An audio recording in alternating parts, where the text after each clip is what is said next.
Friends, എൻ്റെ പുതിയ വീഡിയോയിലേക്ക് എല്ലാവർക്കും സ്വാഗതം. നമ്മളിന്ന് എവിടെയാണെന്ന് അറിയണ്ടേ? നമ്മളിന്ന് BNQ എന്ന് പറയുന്ന സ്റ്റോറിലാണ് കേട്ടോ. അതായത് വീട്ടിലേക്ക് ആവശ്യമുള്ള കുഞ്ഞു സാധനങ്ങൾ, നട്ട് ബോൾട്ട് തൊട്ട് വീട്ടിലേക്ക് ആവശ്യമുള്ള കിച്ചൺ സെറ്റ്, ടോയ്ലറ്ററീസ്, അങ്ങനെ എല്ലാ സാധനങ്ങളും അവൈലബിൾ ആയിട്ടുള്ള സ്റ്റോറാണ് BNQ.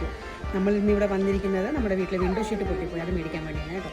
അപ്പോഴാണ് ഞാൻ ഇതിനു മുമ്പ് ചെയ്ത ഒരു വീഡിയോ ഓർത്തത് ഓയിൽ റേഡിയേറ്റേഴ്സിനെ കുറിച്ച്. ഇവിടെ different types of oil radiators available ആണ്. ചെറിയ സൈസ് മുതൽ വലിയ സൈസ് വരെ ഉള്ളത് അവൈലബിൾ ആണ്. 20 പൗണ്ട്സ് തൊട്ട് 100 പൗണ്ട്സ് വരെ ഒരു റേഞ്ചിൽ വരുന്ന റേഡിയേറ്റേഴ്സ് ഇവിടെ അവൈലബിൾ ആണ്. നിങ്ങൾക്ക് ഈ വിൻ്ററിൽ കുറച്ച് ഗ്യാസ് ബില്ലോ കറണ്ട് ബില്ലോ ഒക്കെ ലാഭിക്കണം എന്നുണ്ടോ? എന്നാൽ നിങ്ങളിത് മേടിച്ച് ട്രൈ ചെയ്തോളൂ. ഇതാണ് ഞാൻ പറഞ്ഞ റേഡിയേറ്റേഴ്സ്, ഓയിൽ റേഡിയേറ്റേഴ്സ്. ഇതിൻ്റെ പ്രത്യേകത എന്താണെന്ന് വെച്ചാൽ ഇത് പോർട്ടബിൾ ആണ്. നമുക്ക് ആവശ്യമുള്ള റൂമിൽ കൊണ്ടുവച്ച് ഇതിൻ്റെ ടൈമറൊക്കെ സെറ്റ് ചെയ്ത് യൂസ് ചെയ്യുന്നതാണ്. ഇത് നമുക്ക് ഹോട്ട് എയർ ഫീലിംഗ്, നമുക്ക് അതായത് ബേണിംഗ് ഒരു ഫീലിംഗ് വരില്ല ഇത് യൂസ് ചെയ്യുമ്പോൾ.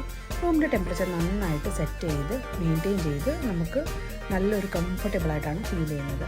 പിന്നെ നമ്മളിത് യൂസ് ചെയ്യുന്നത് ഒരു റൂമിലായതുകൊണ്ട് നമുക്ക് സെൻട്രലൈസ്ഡ് ഹീറ്റിംഗ് സിസ്റ്റം ഓൺ ചെയ്തതിൻ്റെ ആവശ്യം വരുന്നില്ല. അങ്ങനെയുള്ളപ്പോൾ നമുക്ക് കുറച്ച് കറണ്ട് ബില്ലും ഗ്യാസ് ബില്ലും ഒക്കെ ലാഭിക്കാവുന്നതാണ് കേട്ടോ. ഇത് ഡിഫറെൻറ്റ് സൈസിൽ അവൈലബിൾ ആണെന്ന് പറഞ്ഞല്ലോ. അപ്പോൾ ചെറുത് തൊട്ട് വലുതുണ്ട്. റൂമിൻ്റെ സൈസ് അനുസരിച്ച് നിങ്ങൾക്കത് മേടിച്ച് യൂസ് ചെയ്യാവുന്നതാണ്. പിന്നെ ഈ ടൈപ്പിലെ ഹീറ്റേഴ്സ് ഓൾറെഡി ഇത് നമ്മുടെ വീട്ടിലുണ്ട്.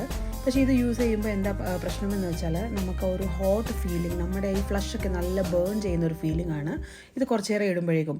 അപ്പോൾ റൂം നല്ല ചൂടാവുകയും നമ്മളത് ഓഫ് ചെയ്യുകയും ചെയ്യും. അതിനുശേഷം പിന്നെയും കുറച്ച് കഴിയുമ്പോൾ നല്ല തണുപ്പാണ്. അപ്പോൾ കണ്ടിന്യൂസ്ലി ഇങ്ങനെ ഓൺ ആൻഡ് ഓഫ് ചെയ്യേണ്ടി വരും ഈ ടൈപ്പിൽ. അപ്പോൾ എനിക്ക് ഈ ഹീറ്റേഴ്സിനേക്കാളും ഓയിൽ ഹീറ്റേഴ്സാണ് കുറച്ചുകൂടെ മെച്ചമായിട്ട് തോന്നിയത്. ബജറ്റ് ഫ്രണ്ട്ലിയുമാണ്. അപ്പോൾ ട്രൈ ചെയ്ത് നോക്കുക.